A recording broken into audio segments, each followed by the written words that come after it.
माँ बिन मायका।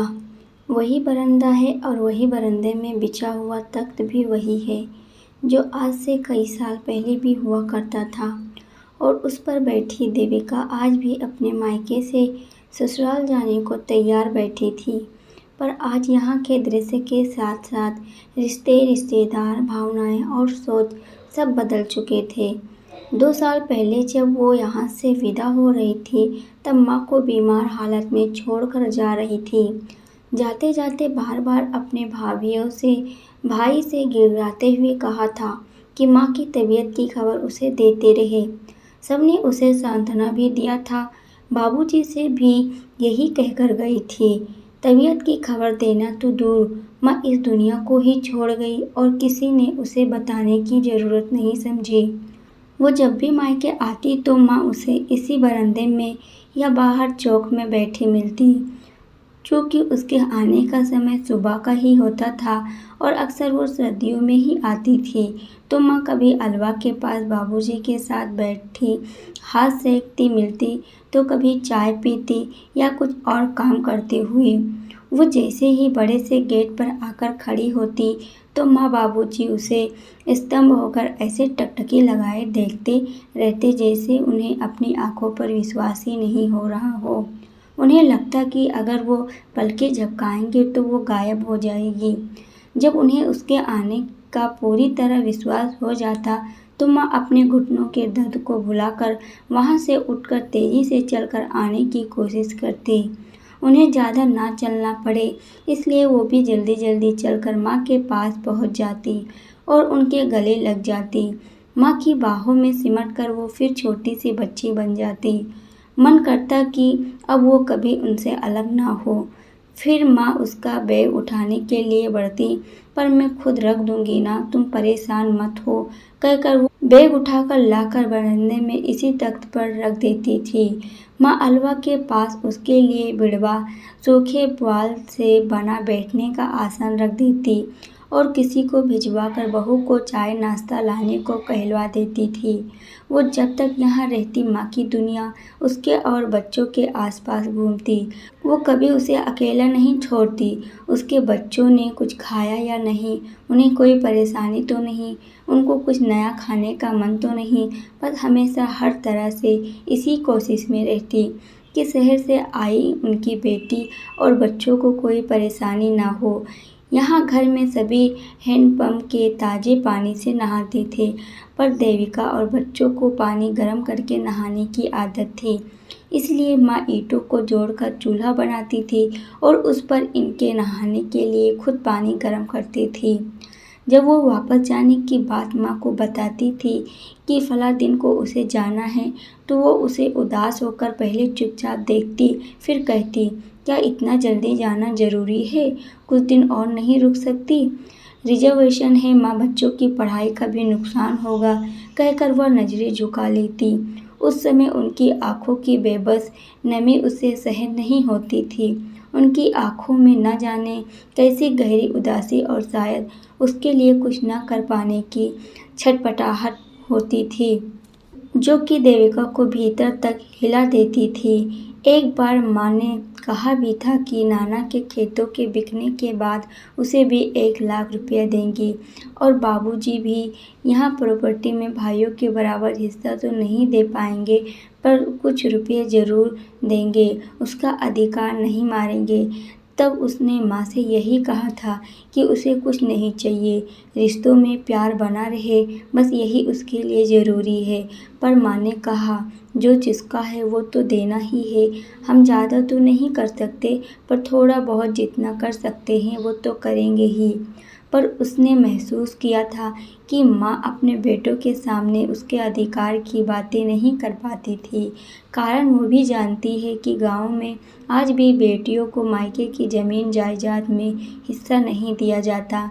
इसलिए माँ कहने में झिझकती थी और यही कारण था कि उसने भी कभी नहीं सोचा कि वो भाइयों से हिस्सा ले, परंतु माँ तो बस ममता लुटाने पर आए तो सागर की गहराई कम पड़ जाए।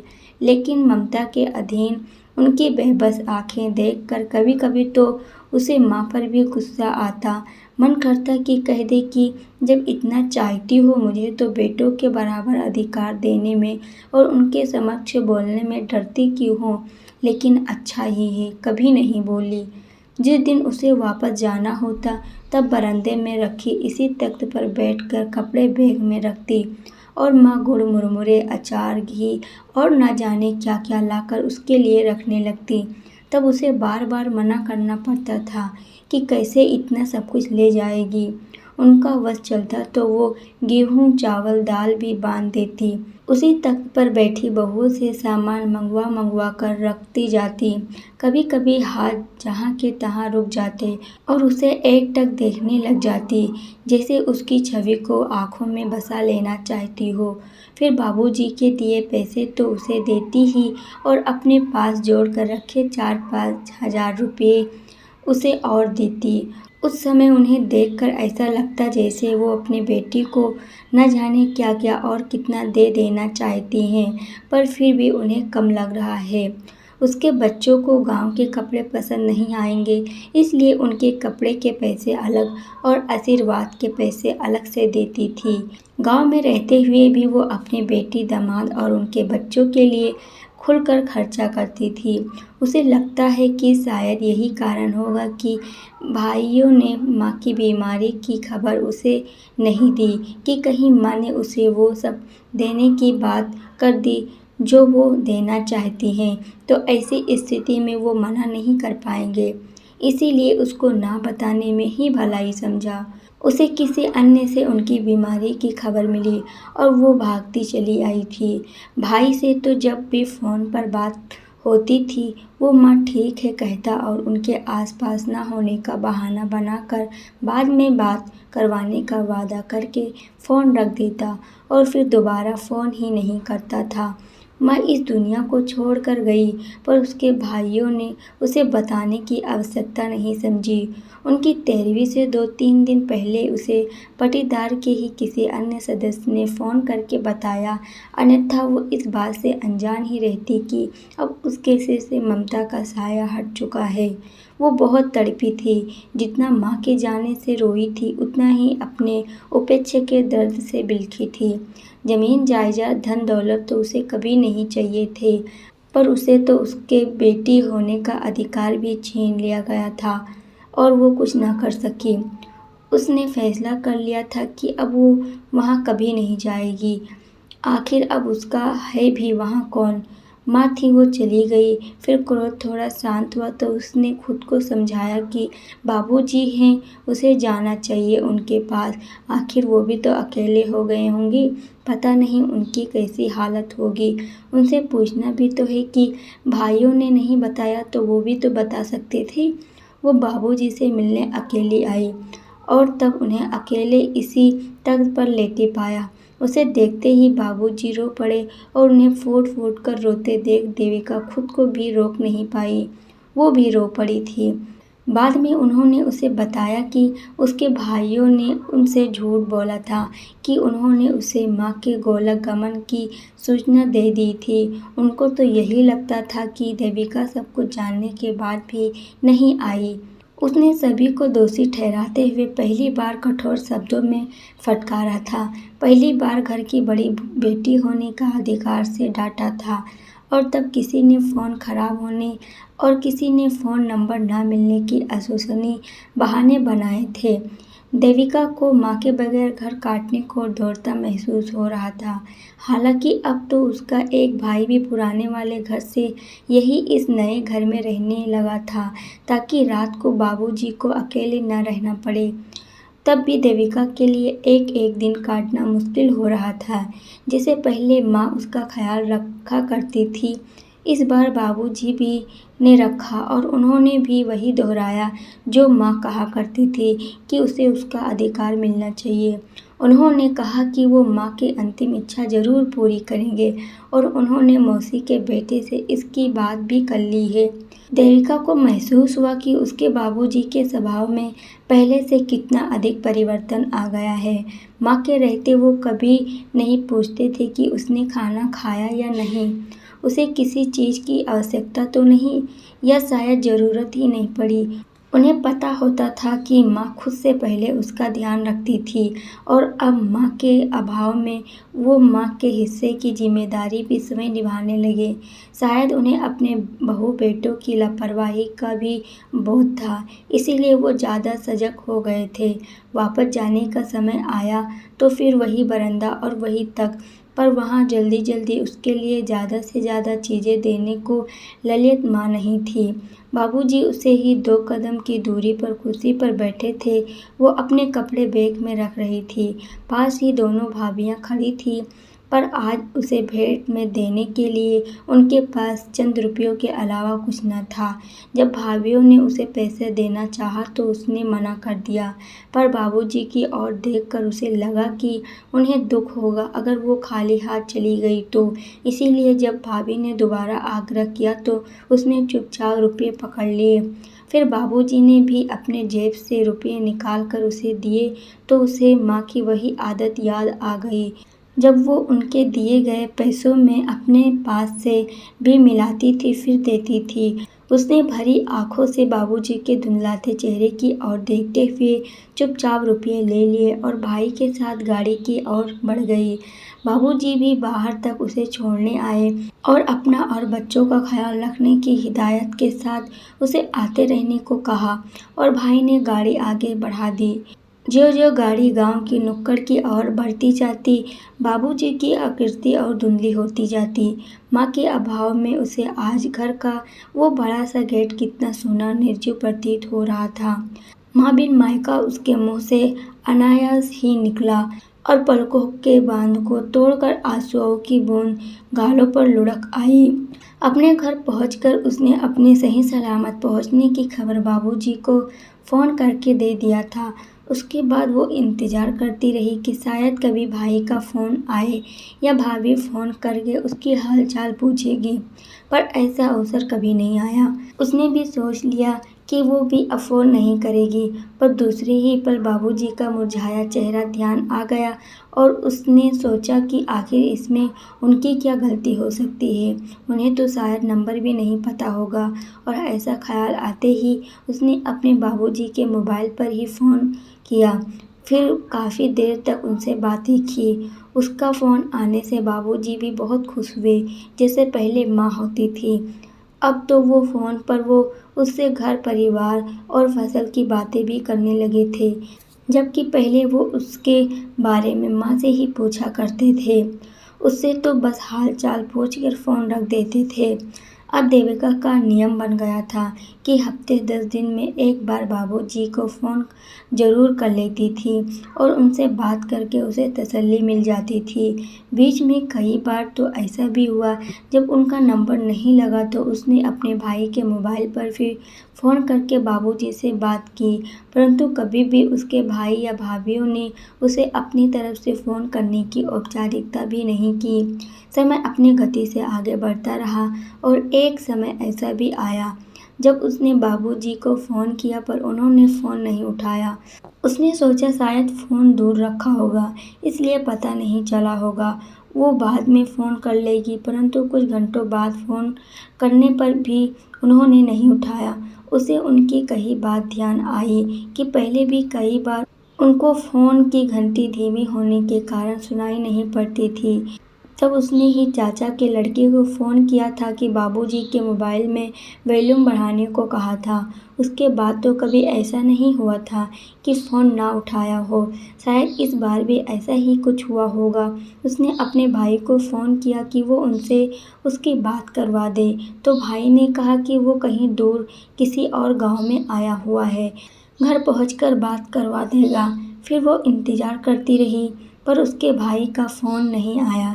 इसी प्रकार कभी वो खुद फ़ोन करने की कोशिश करती और कभी भाई से बात करवाने को कहती, और वो नए नए बहाने बनाकर टाल देता। लगभग 1 महीना हो गया, पर देविका अपने बाबूजी से बात नहीं कर पाई। अब उसको बेचैनी होने लगी कि कहीं उनकी तबीयत तो खराब नहीं हो गई। इन लोगों ने तो माँ के देहांत की खबर भी नहीं दी थी, तो अब कहीं नहीं नहीं, मेरे बाबूजी को कुछ नहीं हो सकता, वो बिल्कुल स्वस्थ होंगे।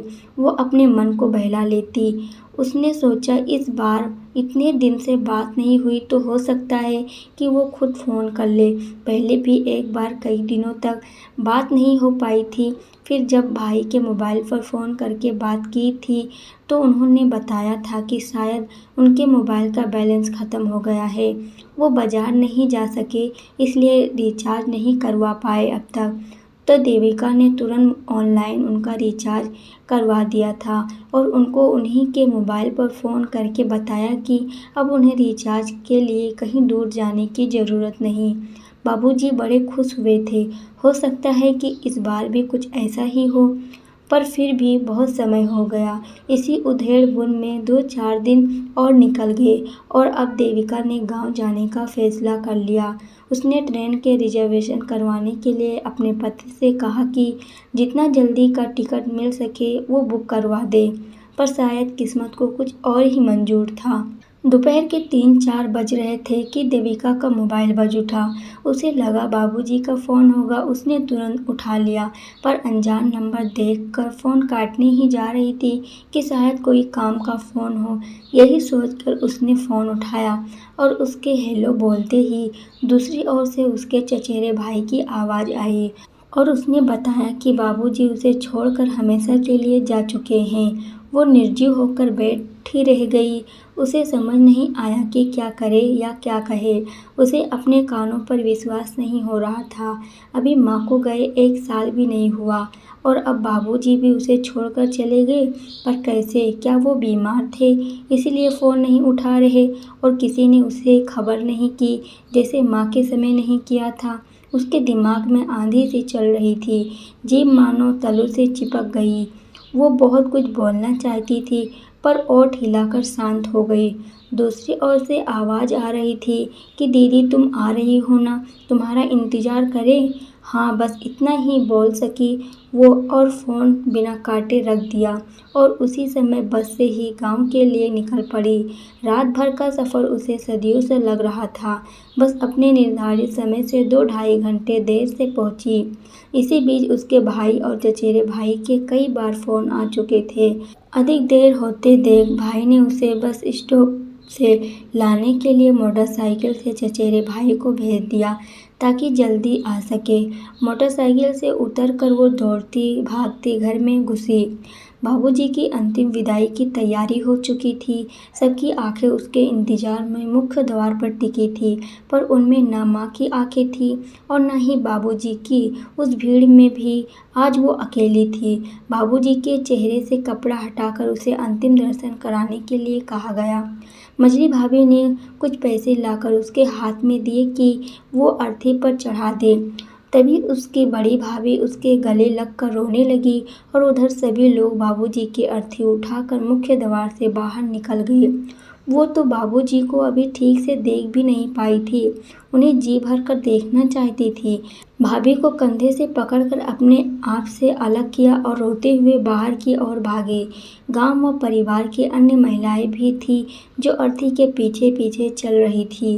गांव के नुक्कड़ पर जाकर उसने उनके अंतिम दर्शन करके भाभी द्वारा दिए गए पैसे चढ़ाए और एक हारी हुई जुआरी की भांति अपना सब कुछ गंवाकर खाली दामन लिए बेबस अपने सिर से बाप का साया हटते देखती रही। थके हुए भरी कदमों से वो भी भाभियों, चाचियों और बुआ के साथ घर में लौट आई। रोते हुए उसने अपनी चाची से कहा कि इन लोगों में से किसी ने उसे एक फ़ोन तक नहीं किया, नहीं तो वो बाबूजी से उनके जीते जी मिल लेती। ये बताते हुए वो इस बात से अनजान थी कि उसकी बड़ी भाभी को उसका खुद से अलग करना बहुत बुरा लग गया था। वो सभी को बता रही थी कि किस प्रकार उन्होंने 22 दिन तक अस्पताल में बाबूजी की सेवा की और उनके पति ने कितना खर्चा किया। देविका का मन कर रहा था कि वो अभी यहाँ से वापस चली जाए।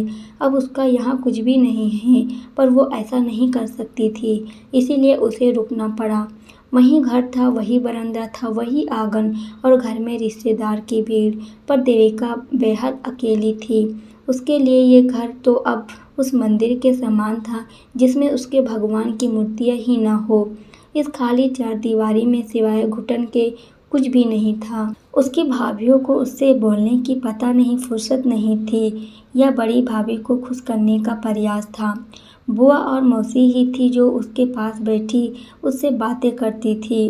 अब तो गांव की औरतें भी उसकी ओर देखती तो उनकी नज़रों में उसके लिए सहानुभूति होती, जैसे कह रही हो बेचारी का मायका ख़त्म हो गया, उसके लिए अब एक एक दिन काटना मुश्किल हो रहा था। बड़ी भाभी और भाई उससे दूर ही रहते न जाने क्यों। 13वीं संपन्न होते ही दूसरे ही दिन वो अपने घर जाने के लिए तैयार हो गई। रुकने के लिए चाची, बुआ, मौसी और मौसी की बहू ने कहा, पर जिन्हें कहना चाहिए था उन्हें शायद डर था कि उनके कह देने से हो सकता है 1-2 दिन और रुक जाए, इसीलिए उन्होंने नहीं कहा। वो एक बार फिर वही बरामदे में बिछे उसी तख्त पर बैठी थी। बुआ मौसी की बहू और छोटी मौसी उसके पास ही बैठी थी। बुआ पूछ रही थी, तैयारी कर ली? हाँ, उसने कहा। खाना खाया? उन्होंने पूछा। हाँ, सुबह खाया था, उसने कहा। सुबह नहीं, हम दोपहर की बात कर रहे हैं, उन्होंने कहा।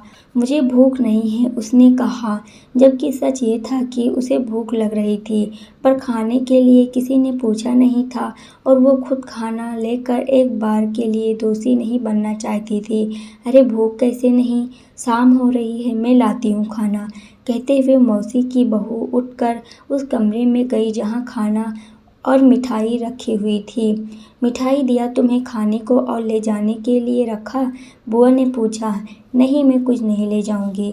अरे कल तक बाल्टी भर भर कर मिठाइयाँ थी, बड़ी वाली के मायके वाले गए तो पता नहीं कि उसने सारी वहाँ भिजवा दी या फिर कहीं छिपा दिया, पर कमरे में अब कोई मिठाई नहीं है। मौसी की बहू ने बाहर आते हुए कहा, भाई बड़ी चालाक हैं ये बहुएं, कोई ना खा ले इसलिए छिपा दिया और अपने मायके वालों को ही दे देंगी।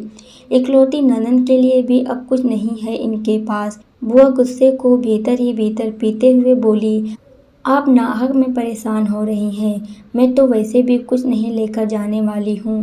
कहते हुए उसे माँ की याद आ गई कि कैसे माँ उसके लिए न जाने क्या क्या बांधने को तैयार रहती थी। जब जब वो ससुराल जाती थी तभी उसकी मझली भाभी आई और उससे पूछा, दीदी मुरमुरे और गुड़ रख दे, ले जाओगी? नहीं, मैं कुछ नहीं ले जाऊँगी, उसने कहा।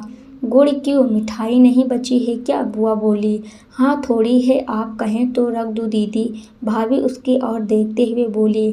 नहीं, मैं कुछ भी नहीं लेकर जाऊंगी, किसी को मेरे लिए परेशान होने की आवश्यकता नहीं है, उसने कठोरता से इतनी तेज आवाज़ में कहा ताकि उसकी आवाज़ बरामदे के दूसरी छोर पर बैठे उसके बड़े भाई भाभी को सुनाई पड़ सके।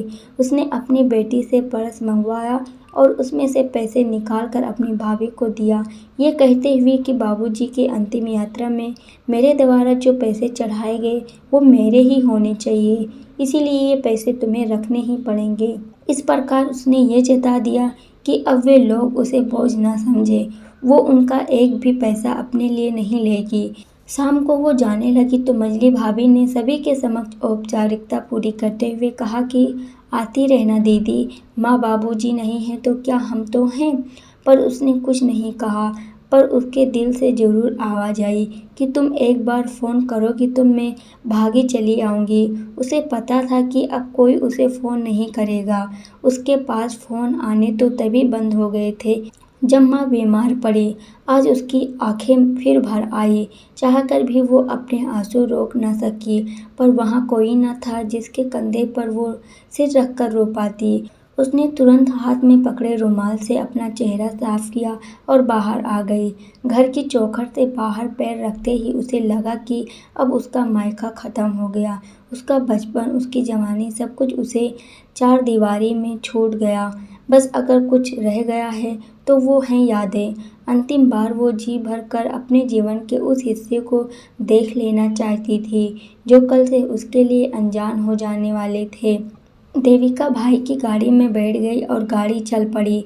वो तब तक अपने उस घर को अपनी आंखों से दूर होते हुए देखती रही जब तक कि गाड़ी गांव के आखिरी छोर के नुक्कड़ तक पहुंचकर मुड़ नहीं गई। उसका मन बार बार कह रहा था कि वो गाड़ी से उतरकर भागकर वापस आ जाए और अपने घर की दीवार से लिपट जाए मन उस घर की माटी को चूमने को मचल रहा था जिसमें उसके माँ बाबूजी की खुशबू बसी है, पर यह इच्छा अब सिर्फ उसकी कल्पनाओं में ही पूरी हो सकती है।